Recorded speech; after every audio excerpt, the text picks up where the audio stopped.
தோட்டக்கலைத்துறை நிரந்தர மண்புழு உர உற்பத்தி கூடம் அமைக்க 50% மானியம். நிரந்தர மண்புழு உர உற்பத்தி கூடம் அமைக்க 50% மானியம் பெறலாம் என விவசாயிகளுக்கு ராணிப்பேட்டை மாவட்ட தோட்டக்கலை துணை இயக்குனர் சிந்தியா தெரிவித்துள்ளார். அவர் வெளியிட்ட அறிக்கையில், ராணிப்பேட்டை மாவட்டத்தில் இயற்கை வேளாண்மை ஊக்குவித்து மண்ணின் வளத்தை மேம்படுத்தும் நோக்கில் தோட்டக்கலை மற்றும் மலை பயிர்கள் துறையின் மூலம் தேசிய தோட்டக்கலை இயக்க திட்டத்தின் கீழ் நிரந்தர மண்புழு உர உற்பத்தி கூடம் விவசாயிகளுக்கு மானியம் வழங்கப்படுகிறது.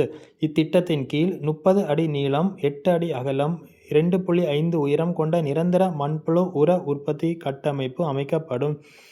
அலகின் அளவிற்கேற்ப மானியம் வழங்கப்படும். ஒரு நிரந்தர மண்புழு உர உற்பத்தி அலகிற்கான மொத்த திட்ட செலவு ரூபாய் 1,00,000 ஆகும்.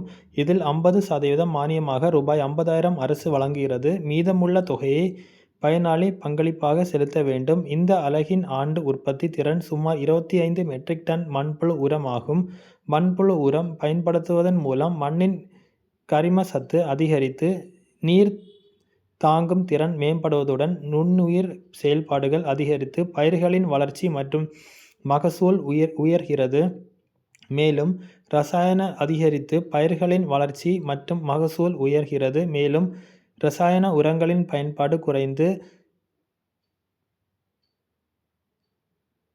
சுற்றுச்சூழலுக்கு உகந்த நிலையான வேளாண்மை நடைமுறைகள் ஊக்குவிக்கப்படுகின்றன. இத்திட்டத்தின் பயன்பெற விரும்பும் விவசாயிகள் தங்களது நில ஆவணங்கள், ஆதார் அட்டை, வங்கி கணக்கு புத்தக நகல் மற்றும் தேவையான ஆவணங்களுடன் அருகிலுள்ள தோட்டக்கலை உதவி இயக்குனர் அலுவலகத்தை அணுகி விண்ணப்பித்து பயன்பெறலாம். எனவே இயற்கை விவசாயத்தில் ஆர்வமுள்ள விவசாயிகள் இவ்வாய்ப்பினை பயன்படுத்தி தரமான மண்புழு உரத்தை தங்களது பண்ணையிலேயே உற்பத்தி செய்து உற்பத்தி செலவை குறைத்து கூடுதல் வருமானம் பெறலாம் என தெரிவிக்கப்பட்டுள்ளது.